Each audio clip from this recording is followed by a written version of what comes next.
His name was Elias Boone, and for the first 19 years of his life, Elias Boone could not finish a sentence. The words were there. God, they were always there, crowding behind his teeth, piling up in his throat, desperate to get out. But somewhere between his mind and his mouth, a wall stood. And every time he tried to climb it, the words shattered. Me name is. That was as far as he ever got, most days. My name is. 4 syllables that took him 30 seconds and cost him everything. Children laughed. Teachers looked away. His own father, a hard man from a hard place, would finish Elias's sentences for him just to end the silence. And every time he did, something in the boy died a little more. Elias learned the cruelest lesson a child can learn. It is safer to say nothing. So he went quiet, for years.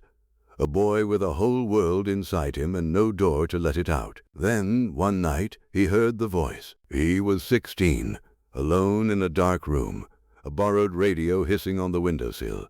And through the static came a man, a boxer, they said, talking to a reporter who could barely get a question in. I am the greatest.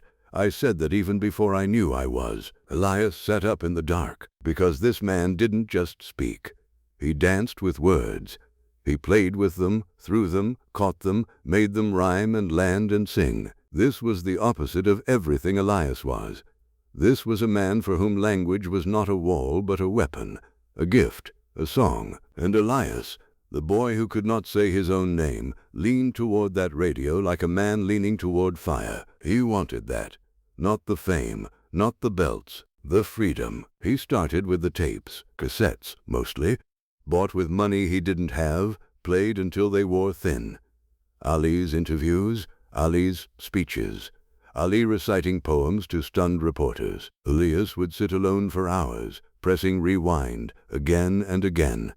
And he would mouth the words, not out loud, not yet, just shaping them, feeling the rhythm of a man who was never afraid of his own voice. He noticed things nobody else noticed. The way Ali breathed between the words, never through them.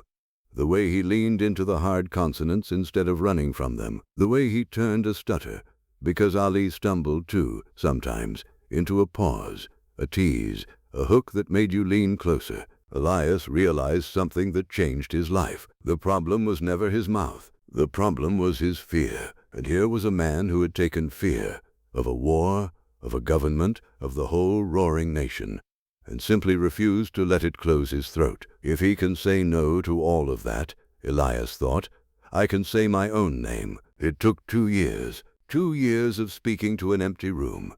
2 years of Ali's voice in his ears and Ali's courage in his chest. 2 years of falling and climbing that wall, 1 syllable at a time. And then, on an ordinary Tuesday, in a diner where nobody knew him, a waitress asked Elias what he wanted, and Elias Boone looked up. Coffee, please. Black. 3 words. Clean, whole, unbroken. The waitress didn't even blink. To her it was nothing, the smallest exchange in the world. To Elias, it was the sound of a wall coming down after 19 years. He walked outside and wept in the cold, because a man he had never met had just handed him his own voice, and would never ever know it. The years moved the way years do. Elias became a teacher, then more than a teacher. He opened a small center in a forgotten part of a forgotten city, a place for children who could not speak. Stutterers, selective mutes, kids the world had already written off, kids who sat in the back and said nothing, because they had learned, the way Elias had learned, that silence was safer. And Elias would kneel down in front of them, look them in the eye, and say the truest thing he knew. The words are in there. I promise you, we just have to open the door. He never told them about Ali, not at first. It felt too strange, too private. How do you explain that your entire voice, the tool you use to unlock other people, was assembled, syllable by syllable, from the cassette tapes of a man who never knew you existed? So he kept it his secret, his quiet, impossible debt. And across the country, that man was going silent. By the time Elias saw the footage, Ali could barely speak at all. The Olympic flame. Atlanta. The whole world watching the greatest talker who ever lived stand trembling before 1 billion people and say nothing.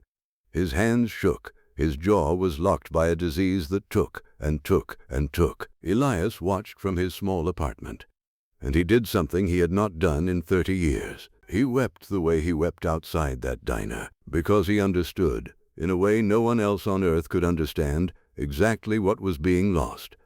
This was not just a sick old man. This was the voice, the one that had reached through a radio into a dark room and pulled a broken boy up out of his silence. And now it was going out, like a lamp at the end of a long night. He gave me everything, Elias thought. And I never even said thank you. The chance came by accident, the way the important things always do. A charity event, a fundraiser for people living with the disease. Elias was asked to speak, the local man who taught silent children to talk, a natural fit. He almost said no. He always felt like a fraud at these things, standing on a stage using a voice that wasn't his. Then he saw the name on the program, a special guest, attending quietly. No speech required, just present, the way he was present at so many things now. A witness, a symbol, a trembling reminder of what courage costs. Muhammad Ali. Elias Boone read the name 3 times, and his hands, the steady hands of a man who had conquered his fear decades ago, began to shake. They met in a small room behind the stage. No cameras, no crowd, just an aide, a wheelchair, and an old man whose eyes were still sharp even as his body betrayed him.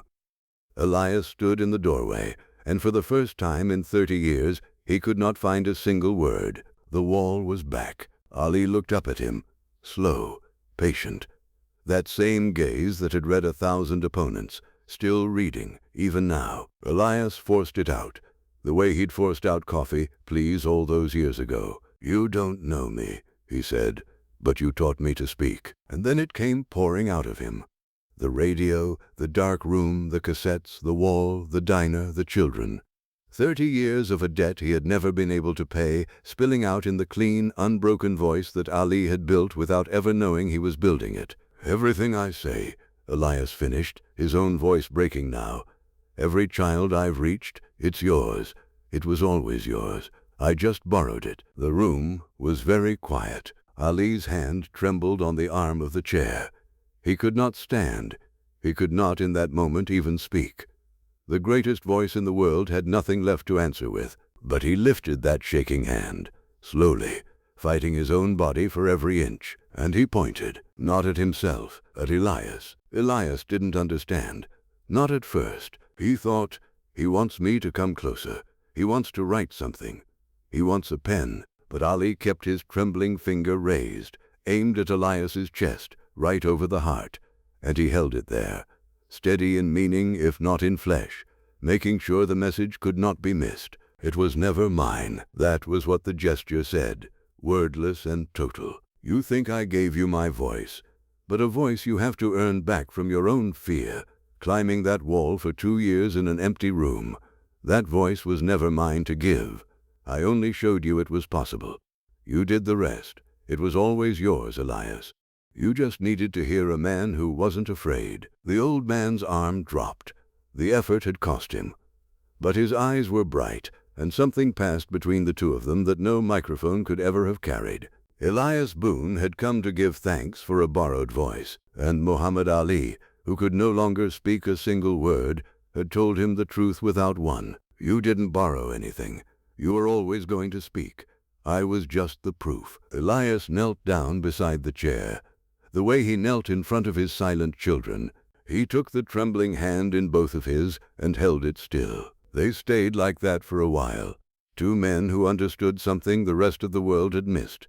One who had lost his voice to a cruel disease. One who had found his voice because that same man, decades earlier, had refused to lose his to fear. Neither of them spoke. They didn't have to. Elias never told that story publicly while Ali was alive. It felt too sacred. Too much like something that belonged only to that small room behind the stage. But he changed the way he taught. He started telling the children about a man, a boxer, a man who talked and rhymed and roared, and who once, in a dark room a lifetime ago, reached through a radio and pulled a silent boy up into the light. He wasn't brave because he wasn't afraid, Elias would tell them, kneeling down to their level. He was brave because he was terrified, and he opened his mouth anyway, and the silent children would look up at him, and something in their eyes would flicker, the same thing that flickered in a 16-year-old boy leaning toward a hissing radio half a century ago, the beginning of a door opening. Here is the secret the world never understood about Muhammad Ali. We remember the voice, the rhymes, the roar, the way he told the world who he was before the world was ready to hear it. We remember the day the disease took that voice away. But a voice like that does not die when one throat goes silent. It scatters, it multiplies. It passes into 1,000 mouths that were too afraid to open. A stuttering boy, a silent child. Every person who ever heard a frightened man refuse to be frightened and thought, then maybe I can speak too. Ali lost his voice, but he had already given it away to Elias Boone in a dark room, and through Elias to every silent child who ever needed to hear that the words were in there, that they had always been in there, and that the only wall between them and the world was a fear that a braver man had already shown them how to climb. The mouth went quiet, the voice did not, and somewhere, in a small center in a forgotten city, a child who could not say his own name is learning, from a teacher who once couldn't either, who learned it from a champion who never knew, that the bravest sound a human being can make is the first word spoken through fear. Ali knew that. Elias learned it, and the voice that was silenced in the end had already become louder than any single man could ever be, because it no longer needed a mouth to speak. It only needed someone brave enough to listen.